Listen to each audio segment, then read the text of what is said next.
August 1944, Paris has erupted in jubilation. After 4 years of occupation, the tricolour flies once more above the Hôtel de Ville. Crowds fill the boulevards, singing, embracing, shouting words that had been forbidden for too long. Vive la France and Vive la République. But behind the celebration, a different current runs through the streets. In back alleys and town squares, another kind of reckoning is beginning, one not of liberation, but of vengeance. In the first weeks after the retreat of German forces, the nation released years of fear and anger in an uncontrolled surge. The Épuration sauvage, the wild purge, spreads across liberated towns and villages. Neighbours denounce neighbours. Some are dragged from their homes at dawn, accused of collaboration, profiteering, or betrayal. In certain regions, people are executed without trial. Estimates vary widely. Some historians speak of around 10,000 to 15,000 deaths, but no one truly knows the total. What is clear is that the thirst for justice and the hunger for retribution have become impossible to separate. It is not only men in uniform who are targeted. In markets and public squares, women accused of horizontal collaboration, of having relations with German soldiers, are paraded before jeering crowds. Their heads are shaved, their faces smeared with tar, their humiliation performed for all to see. Photographs capture the moments. A woman clutching her child, soldiers watching silently, villagers staring as the crowd roars. The images would later haunt France's conscience. But in that fevered summer, few stop to question. To many, it feels like justice. The roots of these scenes reach deep into the years of occupation. Under Marshal Pétain's Vichy regime, collaboration had become an official policy. French police helped deport Jews. Officials signed decrees aligning the nation with German demands. Resistance networks were betrayed, their members tortured or executed. As the Germans withdrew, those memories returned with a vengeance. Across France, lists circulated of informers, profiteers, police collaborators, even schoolteachers accused of defeatism. Old resentments mixed with genuine grievances. For some, settling scores became indistinguishable from punishing treason. In Lyon, once the stronghold of the resistance, the milice, the Vichy paramilitary police, had terrorized citizens for months. When the city was liberated, vengeance came swiftly. Suspected milicians were rounded up and shot in quarries and fields. We could not wait for courts, one resistance fighter would later recall. France needed to breathe again. In Marseille, summary executions claimed dozens in the space of a week. Elsewhere, the fury turned more personal, the line between liberation and lynching blurred. Yet even amid the chaos, there were those who saw the danger. Charles de Gaulle, leading the provisional government from Paris, understood that without legal order, the Republic risked replacing one injustice with another. On the 9th of August 1944, barely a week after the liberation of Paris, his government declared all Vichy legislation void. France, he proclaimed, had never ceased to exist, only been obscured by occupation. With that declaration came a crucial decision: the purges must be brought under the law. In practice, this was far from simple. The judicial system was shattered. Many judges had served under Vichy. Others were missing or compromised. Prisons were overflowing with suspects, real and imagined. In some towns, newly formed committees of liberation took justice into their own hands, issuing sentences from improvised tribunals. The government, desperate to restore order, issued ordinances establishing new courts specifically for collaboration cases. But until these structures took hold, France remained a country in the midst of reckoning in the streets. The contrast between the ideals of justice and the raw reality on the ground was stark. Resistance fighters who had risked their lives in secret now found themselves unarmed against the chaos they had helped unleash. Some begged the public to stop the killings, to wait for legal judgment. Others argued that the law could never account for the depth of betrayal France had endured. These people destroyed lives. one young fighter said of suspected collaborators. "We cannot let them hide behind procedure."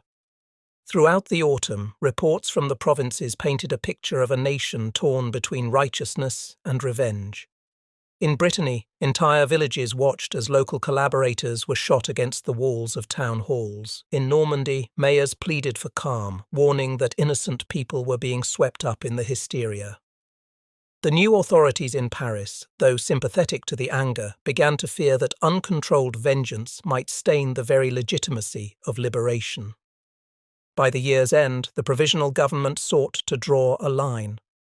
Ordinances in late 1944 and early 1945 began formalizing the process of Épuration, turning it from street justice into state justice. 3 tiers of courts were envisioned: the Haute Cour de Justice for senior officials, Cour de Justice for collaborators, and chambres civiques to strip lesser offenders of their civil rights under a new category, indignité nationale. These structures, still being built, promised to bring due process, evidence, and defence, things that had vanished in the summer's chaos. But the task ahead was overwhelming. Tens of thousands were already detained, some in improvised camps, others under house arrest. Files piled up faster than magistrates could read them. Many judges, still bearing the stain of Vichy service, were viewed with suspicion. The resistance demanded that new, pure tribunals take charge. The government tried to balance vengeance with stability, law with legitimacy. France was purging its enemies, but it was also trying to save its soul. As the first trials prepared to open, tension hung over the nation. In the cafes of Paris and the small town squares of the provinces, people whispered the same question. Would the courts deliver justice or protect the powerful? Could a France that had been divided by occupation truly judge itself without reopening every wound? In the weeks to come, the crowds that had once shouted for retribution would gather again, but this time outside courthouses, not cellars. The faces of the accused would no longer be framed by mobs, but by the solemn walls of the Republic. The streets were growing quieter, but the reckoning had only just begun. By late 1944, the cheering had faded into a quieter resolve. France needed courts. If the Republic was to be more than a flag above a building, it had to speak through judges, dossiers, witnesses, and sentencing that could be defended in daylight. The provisional government's answer had already been drafted in exile and refined in the rush of liberation: exceptional jurisdictions to try exceptional crimes. The legal scaffolding rose quickly. An ordinance envisioned before the landings and formalized across the summer created Cour de Justice to hear cases of collaboration. On the 9th of August 1944, the government in Paris voided the acts of Vichy and reaffirmed the continuity of the Republic, clearing the way for prosecutions that would not be tainted by the laws of the occupation. Above the ordinary purge courts stood the Haute Cour de Justice for ministers and senior officials. Alongside them, chambres civiques would judge the morally corrosive but not necessarily capital crimes of wartime complicity, imposing indignité nationale, civil degradation that stripped rights and careers without a rope or a firing squad. The offences were laid out with austere specificity: intelligence with the enemy for those who informed or cooperated with German authorities, participation in collaborationist organizations for members of the milice and other auxiliaries, propaganda which had emblazoned radio waves and front pages with calls to obey the occupiers, denunciations, the thin scrap of paper that had sent a neighbor to a deportation convoy, and economic collaboration, the shadow ledger of profiteers who had enriched themselves on scarcity while others starved or hid. Yet transforming categories into trials was a different battle. Courthouses were damaged, records scattered, and magistrates were not spared suspicion. Some had taken oaths to Vichy, others had simply survived by staying quiet. New panels were formed with jurists whose reputations could withstand the glare, often joined by assessors drawn from the resistance. They worked in rooms where windows still rattled in their frames, and files arrived in burlap sacks bound with string and soot. Behind the judicial front, the temporal machinery groaned into motion. The police, reorganizing under the new order, collected statements amid towns that remembered their uniforms from the year before. Prefects tried to impose rules on overcrowded internment sites where suspects waited without clear charges. Former milicemen in one barrack, suspected profiteers in another. Women accused of fraternization held apart under the gaze of guards who were sometimes their neighbors. Prosecutors triaged the flood, clear cases of grave betrayal to the Cour de Justice, ambiguous lower-level impurities to the chambres civiques, the rest back to inquiry or release. In the courtroom, form replaced fury.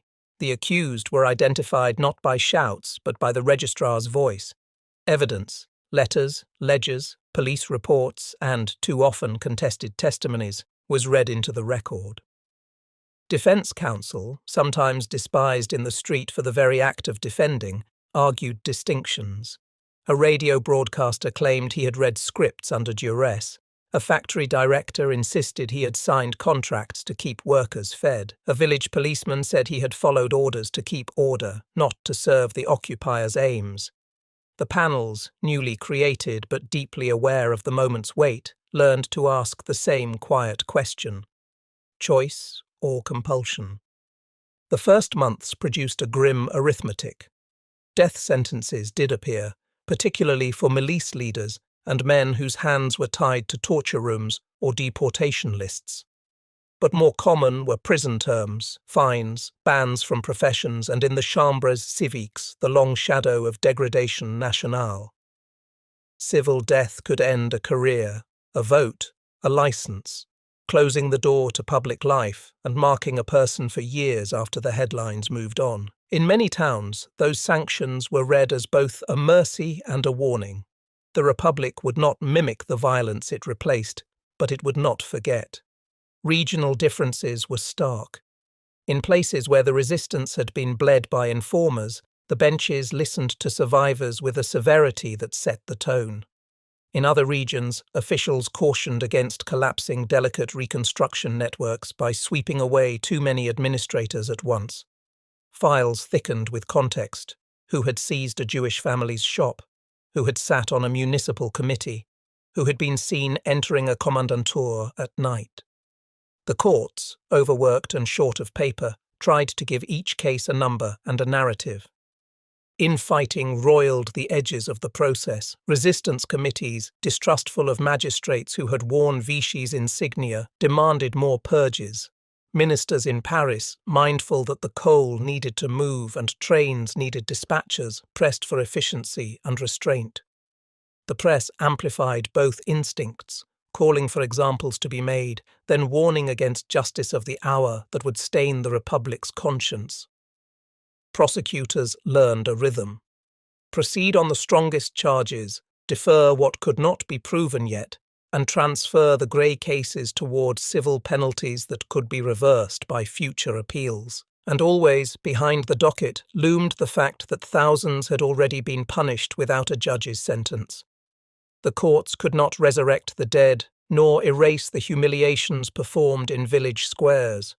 What they could do was assert a principle binding for the living, that even after catastrophe, the state would answer violence with law. A prosecutor in the north, writing to Paris in early 1945, put it bluntly: if we cannot prove, we must not condemn. As winter gave way to spring, France began to see what judicial epuration would look like in practice: deliberate, often imperfect, occasionally severe, and always entangled with the needs of a country that had to be rebuilt while it judged itself. Case numbers climbed into the hundreds of thousands, files closed or advanced, prison populations shifted as acquittals and commutations accumulated. The promise of order was taking shape, but another test was coming, one that would place the new courts under the brightest glare. For beyond the provincial chambers and crowded internment yards, a handful of names hovered like thunderheads over the landscape of post-liberation justice. The nation knew them from the years of defeat and collaboration. Their fates would signal whether the Republic's law had the strength to judge its own leaders. The benches were ready, the statutes in force, the witnesses summoned. The moment was approaching when France would place its most notorious collaborators in the dock, and ask the world to watch. Spring 1945. France was no longer purging in the streets, it was judging in the courts.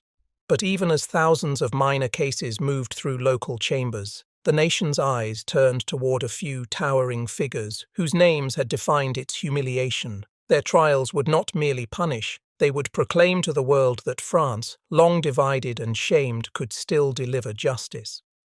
At the top of that list stood Pierre Laval. Once the calculating Prime Minister of Vichy, he had been the regime's voice in negotiating with Germany, architect of labour drafts to the Reich, defender of Pétain's national revolution.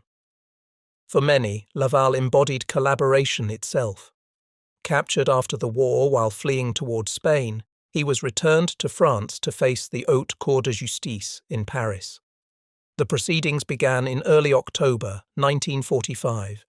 Crowds gathered outside the Palais de Justice, shouting "À mort!" even before the trial opened. Inside, the air was thick with anticipation and resentment. Laval entered the courtroom pale but defiant. "History will judge me," he declared, but history was not in the mood to wait. The prosecution painted him as the willing servant of Hitler's will, citing decrees, telegrams, and his infamous speeches. Laval's defense, his claim that he had sought to protect French lives through collaboration, found little sympathy. The presiding judges pressed for confession, not explanation.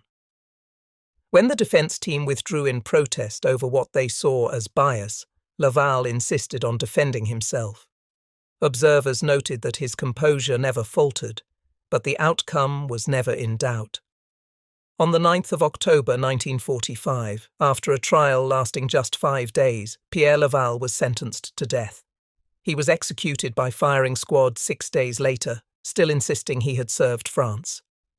Not far behind him in notoriety stood Joseph Darnand, the chief of the milice, Vichy's paramilitary enforcers. The milice had been the blade of internal terror, hunting resistance fighters, aiding German SS units, and driving Jews into deportation convoys. Darnand, a former decorated soldier of World War I turned fascist zealot, had personally sworn loyalty to Hitler. Captured in Italy and extradited, he faced the Haute Cour with no illusions. His trial was brief, the evidence overwhelming. On the 10th of October 1945, he too faced the firing squad. To the end, he shouted, "Vive la France!" words emptied of meaning by the years that had preceded them. These two executions became milestones in the Épuration, symbols of both closure and controversy.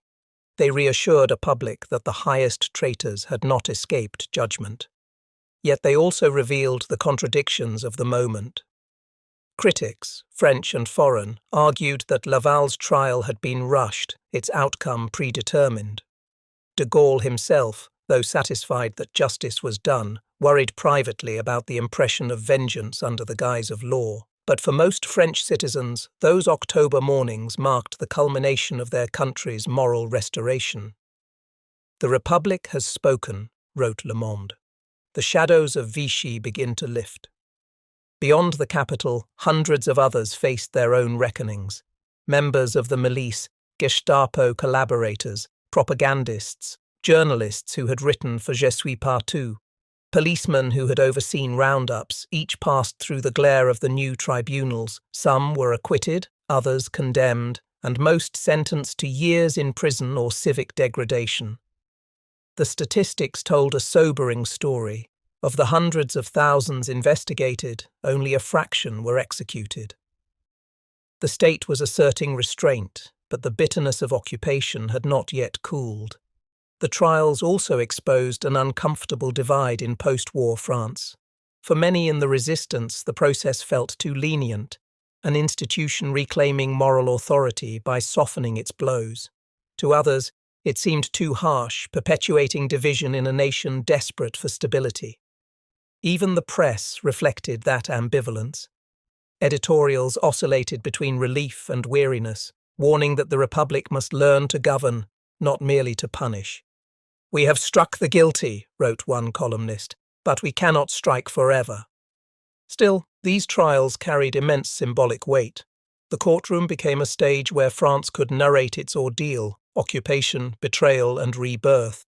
Witnesses recounted raids, denunciations, and the disappearance of loved ones. Each testimony served not only to condemn an individual, but to reconstruct the fractured moral order of a nation. Behind the judge's robes and the ritual phrasing of verdicts lay a collective need to prove that justice, though late, could still stand taller than vengeance. In the days following Laval's and Darnand's executions, headlines spoke of purification completed, yet everyone knew it was only a chapter. The court dockets remained full, new cases continued to surface. Local tribunals in Lyon, Toulouse, and Bordeaux still convened daily. Names less famous but no less contested passed through their halls, factory owners accused of selling to the Wehrmacht, mayors who had kept their posts under Vichy, teachers who had replaced the Republic's motto with work, family, fatherland. Each hearing reopened the same wound. What, in those dark years, had been choice, and what had been necessity? And still, in cafes and courtyards, whispers persisted. Some said the powerful had escaped too easily. Others argued that too many innocents had been dragged into the net. The Épuration had become a mirror in which every Frenchman could see his own reflection, guilt, justification, or silence. As 1945 drew to a close, de Gaulle prepared to dissolve the provisional government and hold elections for a new republic. But even as democracy returned, the purge pressed on. By then, over 120,000 people had been judged, more than 6,000 sentenced to death, though only a fraction executed. Tens of thousands carried the mark of indignité nationale, their rights stripped, their futures constrained. The scale was immense, but the appetite for closure was insatiable. Yet the war was over, reconstruction beckoned, and Europe's horizon was shifting toward recovery. In France, the cry for punishment began to soften into a plea for unity. The question no longer was how to avenge the past, but how to live with it. The nation had judged its leaders, now it had to confront its people. By 1946, the roar of public trials was giving way to a quieter rhythm of paperwork, hearings, and decisions that would define the true scope of the Épuration. The executions of Laval and Darnand had provided a catharsis, but beneath those dramatic moments lay a staggering administrative task: to sift through the lives of hundreds of thousands and decide who had collaborated, who had merely survived, and who had resisted in silence. The numbers tell a story both vast and uneasy. Archival figures suggest that by the end of the Purge period, roughly 300,000 cases had been investigated. In every department, officials set up special commissions to process complaints. Some inquiries began with credible evidence: letters of denunciation, financial records, photographs of public acts of collaboration. Others came from rumour, personal vendetta, or long-held grudges that found new life under the banner of justice. Each accusation had to be read, weighed, and judged. Inside those makeshift offices, often damp town halls or commandeered schools, clerks worked late into the night under portraits of Marianne still draped in blackout cloth. Stacks of files filled every surface. Each folder represented a person: a shopkeeper who sold goods to German troops, a police officer who joined roundups, a school principal who taught under Vichy curricula, a housewife accused of denouncing a neighbour.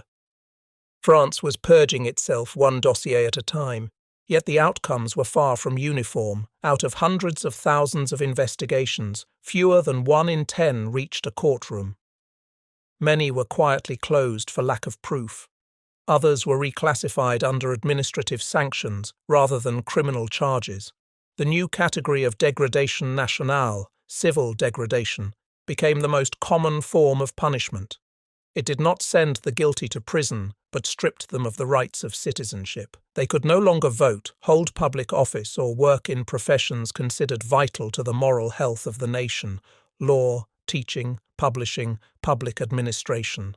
The stigma could last years. By 1948, more than 40,000 people had been condemned to this form of civic exile. The intent was clear: to mark complicity without deepening national division. Execution was final, indignité was corrective. The Republic sought to teach rather than destroy.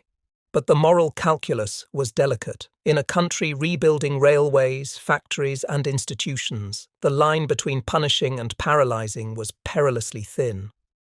Judges faced impossible decisions: how to weigh a farmer who supplied German troops against one who refused and lost his land; how to judge a bureaucrat who had followed orders to keep the lights on, or a policeman who claimed he had joined the milice to protect his town from reprisals. The occupation had forced countless moral compromises. Now, in the calm of liberation, the courts had to classify them as crimes or necessities. In the countryside, the Épuration took on local textures. In some towns, magistrates worked alongside resistance representatives who pushed for harsher penalties.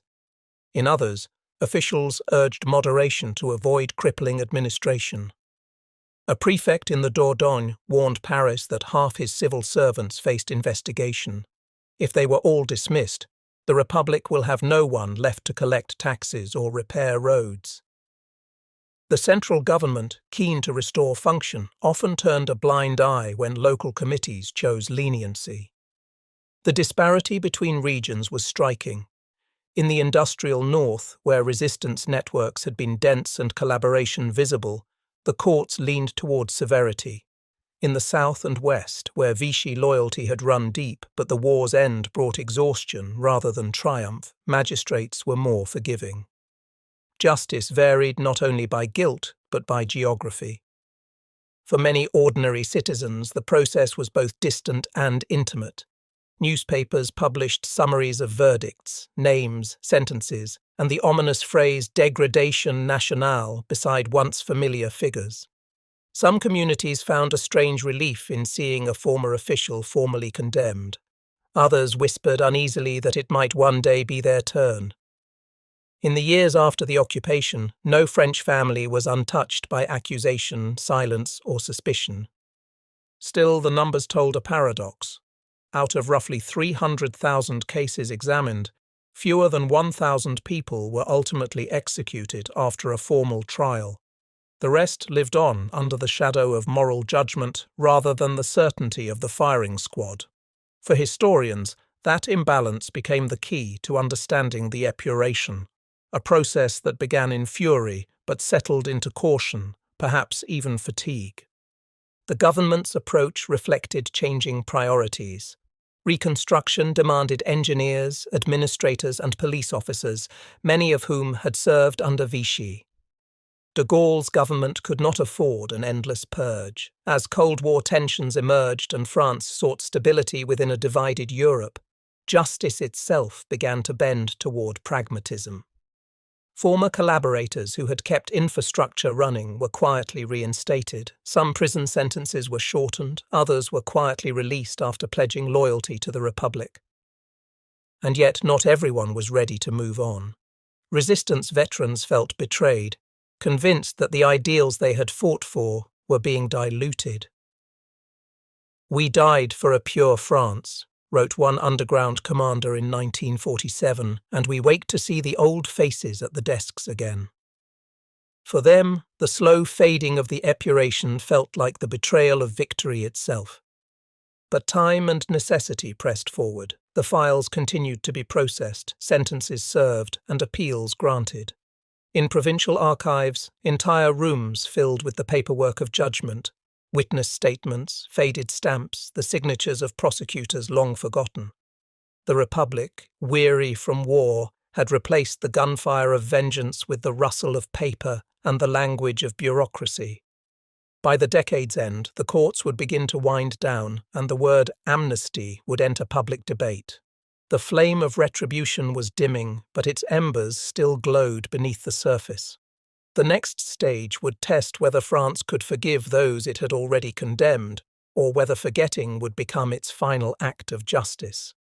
By 1947, the tempo of the Purge had slowed, and another kind of politics began to shape justice. The trials and executions that had once filled headlines now gave way to a subtler question. How long could France afford to keep judging itself? The war was over, but the nation was still fractured, economically exhausted, politically divided, and increasingly drawn into the new front lines of the Cold War. The same government that had once promised purification now faced the task of reconstruction, and reconstruction required many hands, many of them tainted. The mood in the country had changed. The resistance, once a moral compass, was now a memory. The urgency of feeding, housing, and rebuilding took precedence. In the National Assembly, debates over the Épuration began to turn pragmatic. Officials argued that endless trials risked paralyzing administration and alienating those whose skills the state needed to function. De Gaulle's provisional government had already fallen, replaced by a more fragmented coalition that sought stability over purity. The question shifted from who must be punished to who can be reintegrated. That shift culminated in a series of amnesty laws. The first came in 1947, reducing or commuting sentences for lesser offenders. It was presented not as forgiveness, but as necessity, a means of easing the social tension that lingered across workplaces and villages. The government framed it as closing wounds so the Republic may heal. Critics saw it differently. Resistance veterans, socialist deputies, and survivors of deportations denounced what they called a betrayal of sacrifice. "We fought for justice," one parliamentarian warned, "not for the comfort of those who betrayed us." But the tide of pragmatism was rising. The country's reconstruction plans, the Monet Plan, industrial rebuilding, and the integration of returning prisoners of war required engineers, administrators, and technicians. Many had served under Vichy. To exclude them indefinitely was to cripple recovery. The United States, now channeling aid through the Marshal Plan, urged France to prioritize stability. Anti-communist sentiment also played a role. As the Cold War deepened, former collaborators who had once looked east to Berlin were now seen as potential allies against Moscow. The same men once condemned for serving the enemy could now claim to defend France's new frontiers. A second amnesty followed in 1951, broadening forgiveness to include many civil and military officials who had already served partial sentences or shown good conduct. By this stage, the government's language had softened. It spoke of reconciliation and national unity.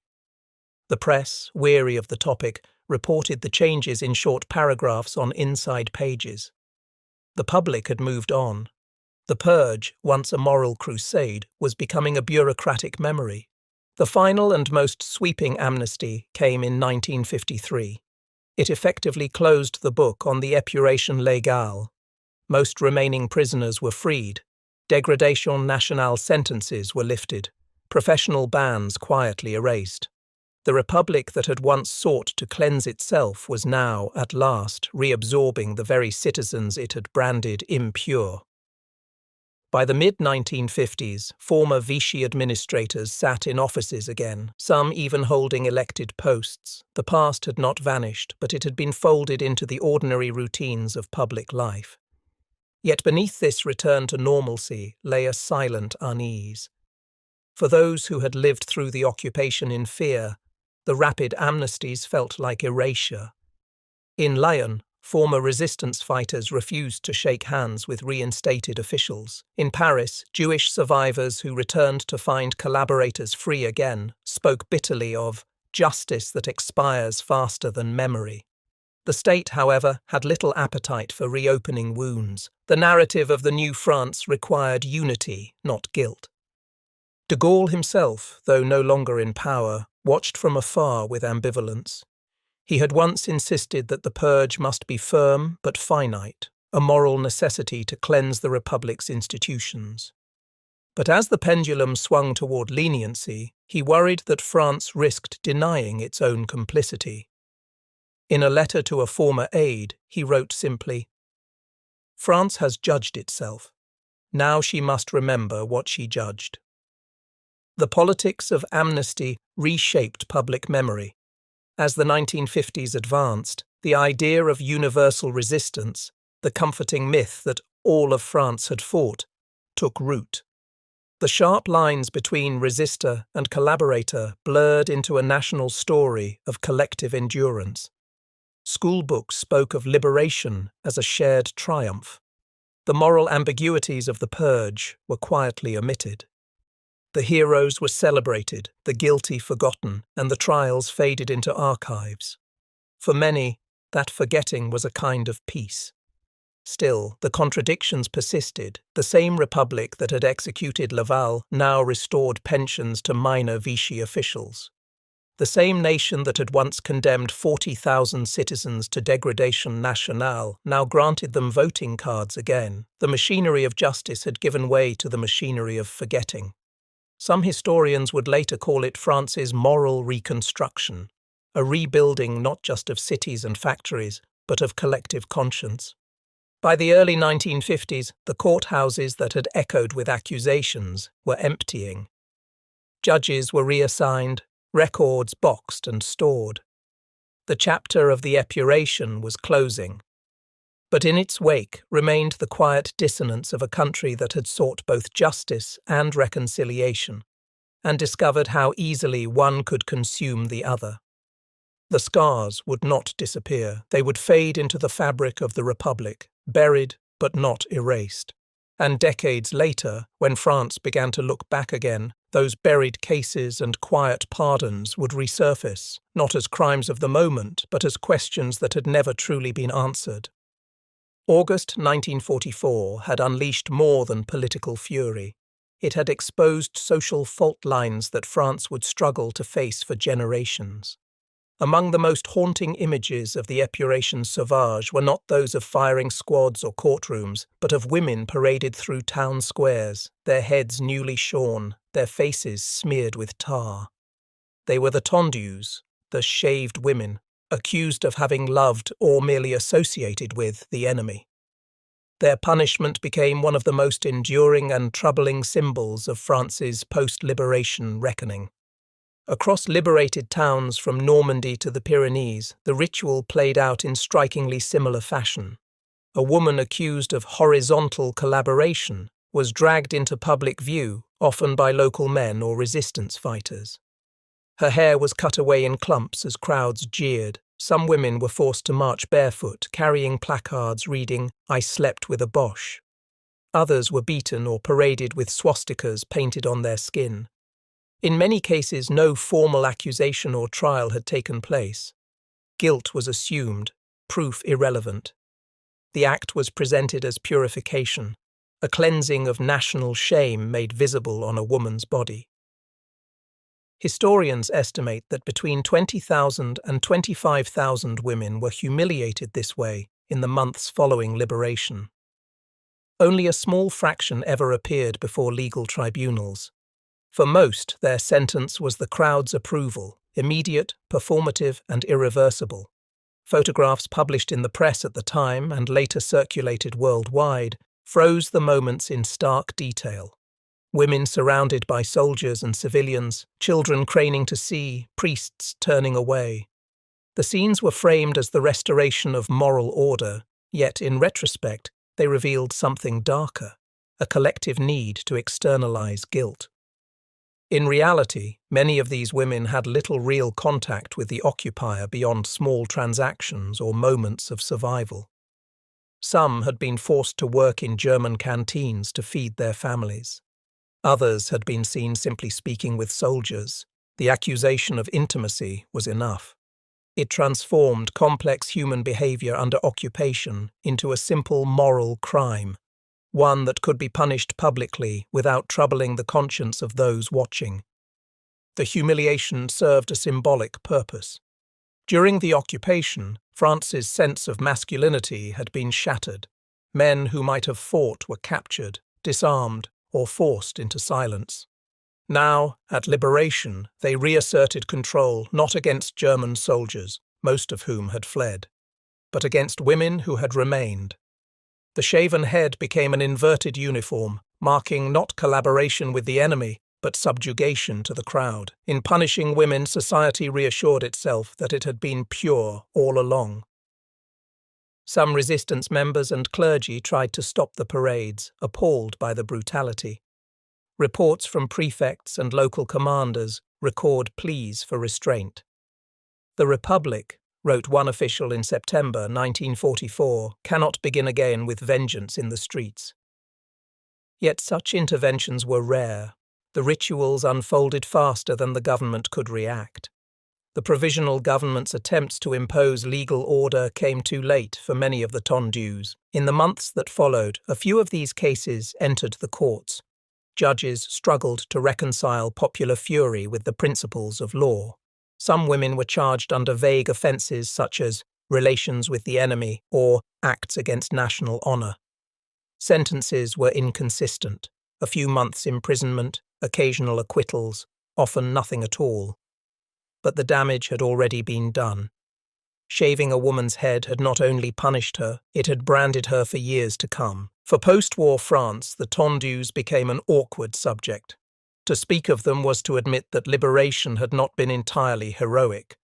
For decades, they remained in the shadows of official history. Photographs of the shavings appeared in newspapers immediately after the war, but were later withdrawn from exhibitions and textbooks. The victims themselves seldom spoke.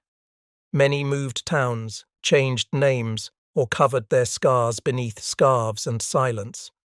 It was only in the 1980s, as scholars began to revisit the social dimensions of the war, that the phenomenon re-entered public debate.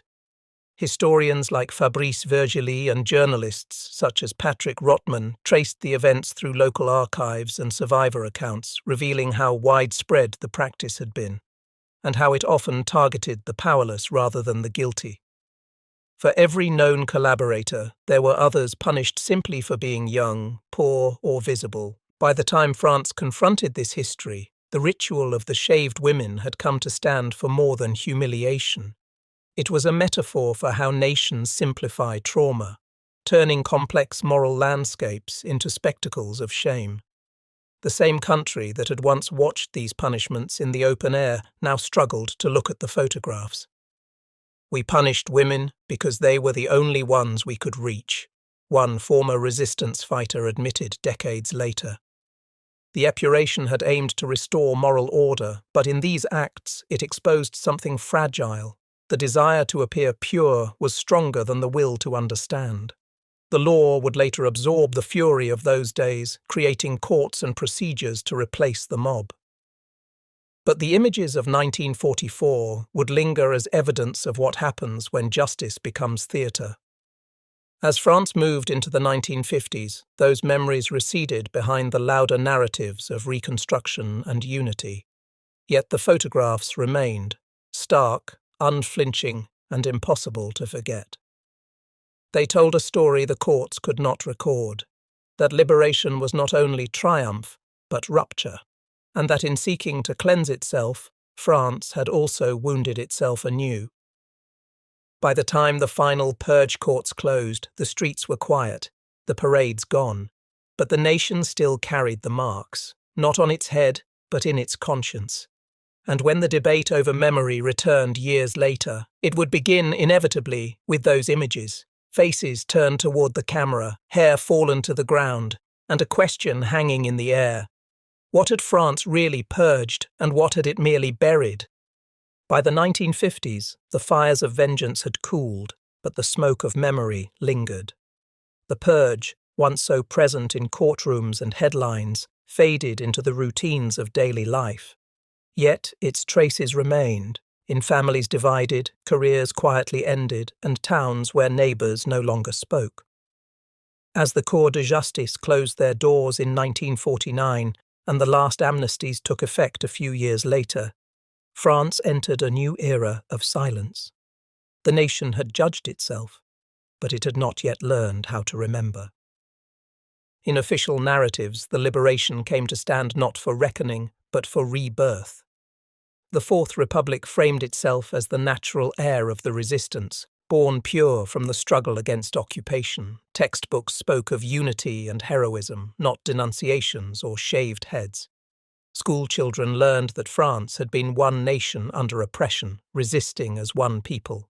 In that comforting version, the Épuration had been swift, fair, and complete, a final sweep to restore justice before reconstruction began. Reality was more complex. In the archives, the paper trail told a quieter truth. Leniency, inconsistencies, unspoken compromises. Thousands of minor collaborators lived out their lives unremarked, some even honoured later for post-war service. Others, stripped of rights but not of memory, carried private shame until death. Towns that had once held public executions now commemorated resistance martyrs instead. Streets bore the names of heroes, not the traces of those judged. Forgetting, or at least selective memory, had become a kind of reconstruction too. In political circles, few wished to reopen the wounds. The 1950s brought new crises: decolonization, Indochina, and then Algeria. Each fresh conflict demanded unity, not retrospection. Speaking about collaboration risked dividing the Republic just as it faced challenges abroad. For decades, the Épuration lived mostly in family whispers and footnotes. Victims and perpetrators crossed paths in post offices, factories, and schools, carrying a fragile peace built on omission. But time, and a new generation, would not let the silence last. In the 1970s and 1980s, as witnesses of the war grew older, historians began to reopen the files. Archival access and televised documentaries challenged the myth of a uniformly resistant France. The focus turned from the purity of liberation to the ambiguities of survival. Films like Lacombe, Lucien, and studies of Vichy's role in the Holocaust forced the nation to confront the truth that collaboration had not been the work of a few villains. It had been woven into daily life. That reckoning brought the Purge back into view. The old debates flared anew. Had justice in 1944 been too harsh or too lenient? Did France forgive too quickly or judge too soon? Scholars revealed that fewer than 1 in 10 of the accused had ever faced serious punishment, that many trials were flawed, and that political expediency often guided mercy. Yet they also showed that the alternative, prolonged vengeance, might have shattered the fragile state. The Épuration had been neither a witch hunt nor a clean break. It had been above all human, uneven, emotional, and imperfect. In the late 20th century, new trials further unsettled the silence. The case of Paul Touvier, a former milice official, marked a turning point. His arrest in the 1980s and conviction in the 1990s for crimes against humanity forced France to admit that some wounds had never healed. Old documents were dusted off. Survivors testified once more.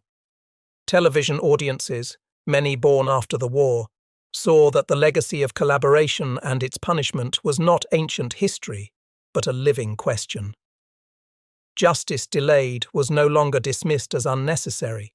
It was framed as essential to truth itself. By then, public memory had split into layers. The heroic narrative of liberation still existed, but it now coexisted with a sobering awareness of complicity and selective amnesia. The tondues, once seen as symbols of purification, came to represent injustice. The resistance, though still honoured, was now understood as a minority, not a monolith. And the Épuration, stripped of myth, emerged as a mirror of France's struggle to balance law with emotion, remembrance with forgetting. In museums and classrooms, the tone shifted from triumph to reflection. Exhibitions displayed not only the medals of heroes, but also the decrees of the Purge courts, the ordinances voiding Vichy's acts, and the amnesty papers that had quietly undone so many sentences. Visitors read about the haute cour de justice, the chambers that judged and sometimes spared, the architects of collaboration. They learned that history's verdict was as uneven as the times themselves. Today, historians describe the Épuration not as a single event, but as a process, a fragile bridge between war and peace, vengeance and legality. It showed that when a nation seeks to cleanse itself, it also risks rewriting itself. Justice was delivered, but it was bounded by fatigue, politics, and the human need to move on. The France that emerged from those years was rebuilt not only in stone and steel, but in memory, selective, cautious, and evolving.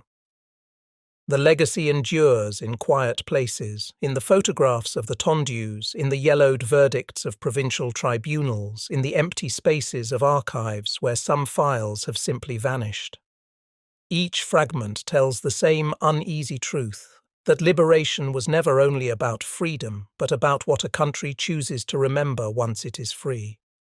And so, even decades later, the Épuration remains unfinished, not in its laws or prisons, but in the conscience of a nation that once judged itself and still wonders if the verdict was fair.